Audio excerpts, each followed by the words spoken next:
Hey guys, it's the Metalblade 5, and welcome to my response to Verlisify's Top 10 Most Disappointing Pokemon in Pokemon Sun and Moon video.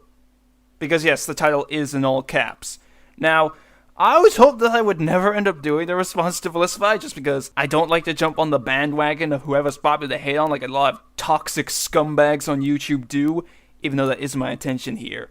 But in this countdown, there were a lot of things that I strongly disagreed on, which, as per usual, leads me to making a response video to express that. But there is one thing that I need to make clear here. Yes, I don't like Verlisify, just because I personally think a lot of his videos are stupid and very clickbaity. For example, he made a video in which he accused the majority of Pokemon players of being cheaters, which I honestly found to be one of the dumbest things I had ever seen.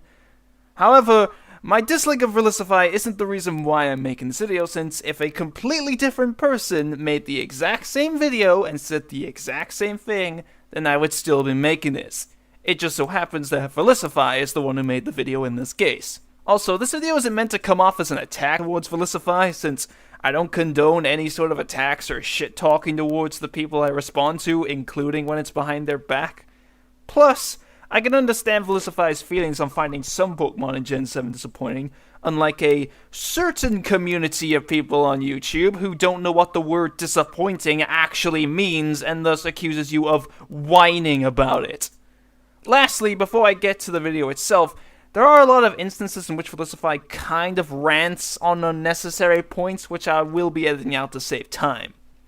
So, skipping to the negatives on Shiinotic. That's absolutely ridiculous until we see Shiinotic's stats.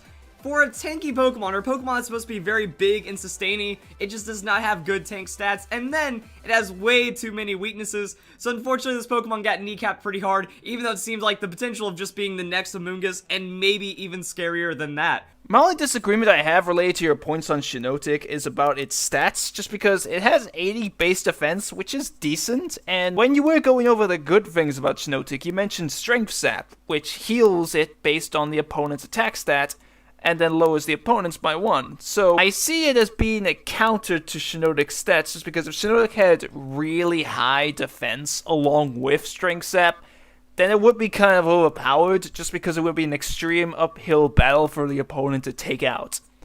I think the better stat to focus on would have been the speed, just because it means Shiinotic is more likely to go after the opponent, in which it will likely be unable to take advantage of Spore and Strength Sap, especially when it does have numerous weaknesses, including that times 4 weakness to poison. Next, I'm skipping the segment on Oricorio, since I actually agree with Verlisify on it. And then we find out Togedemaru doesn't really have that, and it's just an awkward little ball of stuff. That when you look at its moveset, it gets weird things like Fell Stinger, which can be good, and Spiky Shield, which can be good, but it doesn't really follow through with the Pokemon. It makes sense, like, kind of thematically, but it doesn't really get to apply it properly. And for an Electric Steel-type Pokemon, you have a 4 times weakness to ground, which is really common and really deadly, and only 1 Steel-type stab move. Actually, 1 Steel-type move at all. While the 4 times weakness to ground is a major issue for all Electric and Steel types, one important thing I think you kind of overlook here is that Electric and Steel also has a lot of resistances and an immunity to poison. Combined with the fact that Togedemaru learns Magnet Rise naturally, I think it more than makes up for that weakness. Speaking of Togedemaru's moveset, while I agree with you about it only learning 1 Steel-type move, and only through TM, since I think having Iron Defense would have been a huge benefit, when you look at Togedemaru's stats, which are around the same base stats as other Pikachu clones, its highest stat is attack, and the vast majority of its offensive level-up moves are physical, which also includes really good moves like Nuzzle, meaning that you're less likely to have to rely on other methods of learning moves to make it good in battle. Number 7 on the list is going to be Kommo-o. Now, I might offend some people here, but I just don't think the design is good, and when we were going into the pre-evolution, it's like, okay, we have our dragon. That's when the imagination is going to start running wild. Like, this is our pseudo-legendary for the 7th generation. It is going to be hype, and then I feel like the design and all of the ideas and just the whole direction for Kommo-o was not that great in the end. I think it got way too many scales. Like, it took the scales thing a little too far. With Kommo-o, I don't have any issue of you disliking the design, since it's your opinion. I personally love the design, but that's just me. My issue with this part is that for the rest of this video, you present the reasons for why these Pokemon are disappointing in a very objective manner. But here, you're using a subjective point about you not liking the design, and even you yourself presents this part subjectively. So it makes me confused on whether or not this video is supposed to be objective or subjective, because at the beginning of the video you didn't stress this and instead just said, now this video isn't going to be entirely competitive, just going to be about Pokemon that let us down for various reasons. So if this video is supposed to be objective, then I find this part kind of contradictory and unnecessary. And then when you get into its stats, it gets really, really awkward. So Clanging Scales is going to be our signature special move, but we have more attack stat and we don't have much speed stat. So we're going to lower our defense to do a lot of damage, but then we end up getting blown up in the end. And then we have some good amount of defenses, but we're cutting that down to use our non-beneficial attacking move that also has a low hit points on this Pokemon. It feels like the Pokemon was attempted to be balanced, and it has like all these kinds of weird stats and distribution and stuff, and it doesn't synergize. I didn't bother with Clanging Scales at all, and that's the reason why I strongly disagree with this part of the video. Just because here, you only focus on Clanging Scales in relation to the moves that Kommo-o learns. With Kommo-o's stats, I was admittedly disappointed since I was hoping it would have higher physical attack than it actually does. But through level up, it learns a lot of strong physical attacks, some of which can easily be carried over from pre-evolutions, which I feel makes up for it. Yeah, you do have to mostly rely on TMs to give it a fighting move outside of Sky Uppercut, but while this is more to do with my personal experience with Sun and Moon, since I do use a Kommo-o as a member of my team, the only move I gave it outside of leveling up is Earthquake through TM, and my Kommo-o has been able to wipe out Pokemon weak to fight and ground very easily. And then its stats are absolute garbage. It's a rock type, and it doesn't have the tankiness for it. Its speed is underwhelming, and then its attack. For all the drawbacks that we have with our stats, we don't even have a solid attack stat. And we're not going to find a lot of KOs, we're just going to get effectively mono rut coverage, and then a little bit extra from a crunch or something, and that's not really too much like. I don't understand this part about Lycanroc Midnight Form speed being underwhelming, just because, while it isn't as fast as Midday Form, it's still a decent speed stat, which is super helpful for a rock type. Plus, Lycanroc Midnight has better type coverage since it also learns offensive fighting type moves with Reversal and Counter, the latter of which can be made more useful by the fact that it also naturally learns Taunt. Furthermore, the offensive moves that it learns later on also really complement its stats in terms of both power and additional effects, and it can even learn Stealth Rock normally. The only major downside that I see to Lycanroc Midnight Form, other than the number of weaknesses that come with it being a rock type, is that its defense stats are underwhelming for being the more defensive variation of the Pokemon. Especially when Counter forces it to move second, which is a flaw of the Taunt Counter strategy, but you don't mention this when I think it would have actually been a good point to bring up. But then we just kind of get let down by it competitively, that we don't get a chance to use it. Similar to Lycanroc, it's like, yo, I really want to bring this awesome, epic-looking Pokemon into battle, but it's just not going to happen. And then stats are all over the place. It has no identity when you try to start using it. It's like, okay, it wants to lock an opponent in with its Soul Shackle move, but that's not good because pretty much everything wants to stay in on the Decidueye. And then you have a middling attack and special attack with slightly more attack, but your special attack still steals from your stats, and then you have a low speed. You have some tankiness, but you're just going to get blown up by super effective hits all day. I'm pretty sure the point of Decidueye is that it's supposed to be a mixed attacker, just with slightly more focus on physical attack, as when I was looking at its level up moveset, it only learns physical attacks for offensive moves, which I think was another good point you could have made, being that since it learns no special moves naturally, and few from other methods, then they could have made the special attack stat lower in order to raise the physical one. Albeit, Decidueye does get amazing type coverage from level up as it learns Grass, Ghost, Flying, Dark, and even a Bug-type move. As for using Spirit Shackle being a bad idea and its defensiveness not being good, this is more a thing that bothers me with Poketubers in general and not specifically Verlisify, but while in this case Decidueye has 5 weaknesses, I feel that when people criticize a Pokemon in regards to its defense, I feel that they completely look over the moves that do normal damage to it. This is something that I've always felt strongly about when I see some Pokemon that I find underrated, such as Glaceon, in which I actually want to make a video about why I find it and Leafeon underrated, get criticized on having a high defense stat when their type has few resistances, because it's also helpful against normally effective moves by making them do less damage. I see the same situation with Decidueye here, where The types that do normal damage to it can have trouble when using special attacks on it due to its high special defense, which I find to be the positive of using Spirit Shackle on an opponent.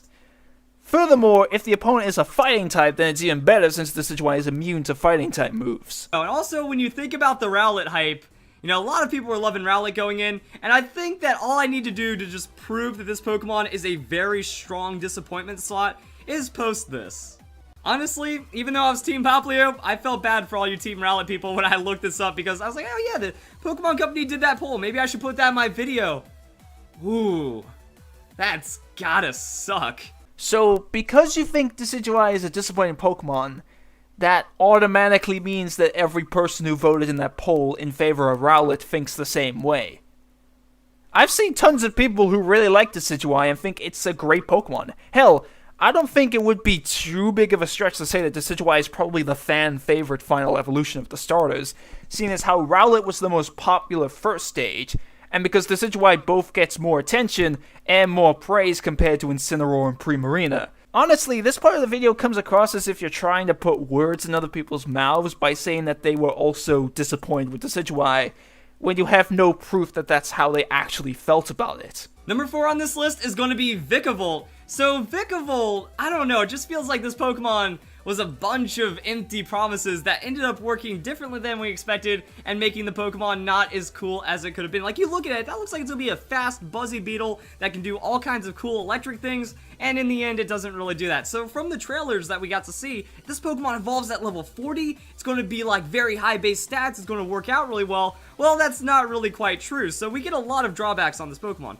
That if you level it up at Vast Pony Canyon, well, that means technically it's like a level 21 level up, but if you stuck with the Grubbin, if you held on with the Charjabug, you don't get to experience the Vikavolt until very late into your gameplay. So your playthrough of this Pokemon is not going to be satisfying, and then using it competitively also gets kneecapped because even though it's a late game feature that once you have access to all those things, it's still a pretty early evolution, and then the stats are really bad. It's way too slow to get any usage, even though it's a really high special attack that might find conversion. I agree with you on Vikavolt only being available near the end of the game and its low speed stat, because, respectively, it makes it a pain in the ass to get one for your team since Charjabug is pretty hard to use in battle during the later parts of the game, and because the low speed makes it very easy for your opponent to exploit its downsides, but in terms of its special attack, I strongly disagree. Vikavolt's special attack is insane. Its base stats in general are just so much better than the other early bug Pokemon, and upon evolving from Charjabug, it learns Thunderbolt, meaning that it has at least one great special attacking move with which to use its stats, making it very effective in battle in regards to offensive capabilities.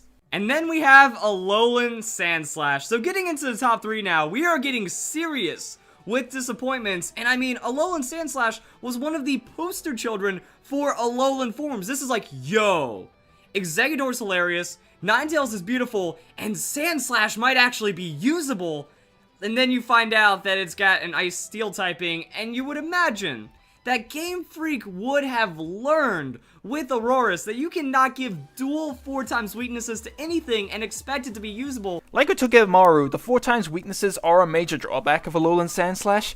However, it has a ton of resistances and an immunity to poison to balance it out, and with Alolan Sandslash being even more defensive than its regular counterparts, that makes it very viable as a defensive wall.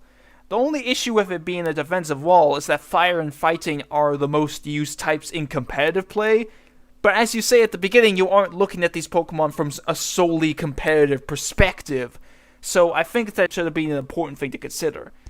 It's different to Aurorus, in which I feel your pain on it, since I really like its design but the typing lets it down, where it had very few resistances in comparison to the sheer number of weaknesses it suffered from. But anyway, skipping the segment on Kamala, since again, I agree with Verlisify on it since it looks like it should evolve, but doesn't. And then we go and look at the stats, and 95 on everything while being really cool and very similar to Arceus, just not usable. It just turns out to not be usable in the end, and since Type Null is a pre-evolution, you can Eviolite the Type Null and make it more usable than the Silvally. And then we just kind of see, it just keeps getting worse than there. We don't have the same moveset as Arceus. We don't get the extreme speed. We don't have as good of a setup. That really, it just falls flat. It lacks damage, it lacks speed, it's a little tanky, but we can get around that. And then the Pokemon's very exploitable because, hey, it shows what color it is. So if you're trying to run a crazy little strat, well, it's very predictable. Like, we knew going into this that it was going to be a discount Arceus. But how discounted? Because Arceus is the strongest Pokemon ever, and it's like a godlike Pokemon. So if we made Silvally 10-20% off, that's still a good value for that discount. But in the end of the day, it was just bargain crap. I'm really confused by this part about you knowing that Silvally was going to be a discount Arceus, but still knocking it for being one. Just because I think Silvally is the closest it can possibly be to Arceus, while still keeping it as a regular Pokemon. This is because Silvally follows the Arceus trait of having all of its base stats the same, and while 95 on every stat is an issue, if all the stats were 100, then it would end up being a mythical Pokemon like Mew, and none of the trailers for Pokemon Sun and Moon presented Silvally, or even Type Null, as being a mythical Pokemon. I mean, I guess all of its stats could be 99, but that would be kind of weird, and for the majority of a Pokemon's base stats, Game Freak likes to keep it within the 10s or 5s. Then with the whole, you can give an Eviolite to Type Null to make it better, while it would make Type Null more defensive than Silvally, it ends up only working as a slow defensive wall due to Type Null's speed being lower than Silvally's. While Silvally is more of a jack-of-all-trades since his moveset is much more varied than Type Null in relation to type coverage. I can understand your points on Silvally possibly being better since it could learn more special attacks and status moves in order to better complement its stats and suggested playstyle, but I don't see those issues as leading towards it being an absolutely crap Pokemon, and I feel that there were other Pokemon in Sun and Moon that were more deserving of being considered the most disappointing than Silvally. So that's pretty much the end of the video. Verlisify, while I do agree with some of your points in these Pokemon, I feel that this video gets brought down by the fact that it comes across as if you didn't take everything about some of these Pokemon into consideration when making this video. Especially when, for the most part, this video is presented in a very objective manner, which makes it sound like these Pokemon are being stated to be factually bad or underwhelming. If this list was just solely your opinion on each of these Pokemon, in which you state at the beginning that it is your opinion, then I wouldn't have an issue with it just because in an opinionated video, I can understand someone looking at the more specific aspects of a Pokemon to explain why they find it disappointing, because, for example, it either may not fit their taste or their playstyle.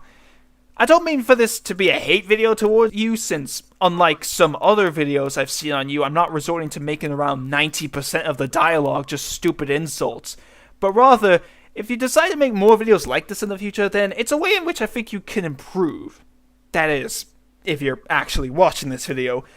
But now that that's over and done with, I'll see you guys for my next response video, in which I think it's time for a rematch.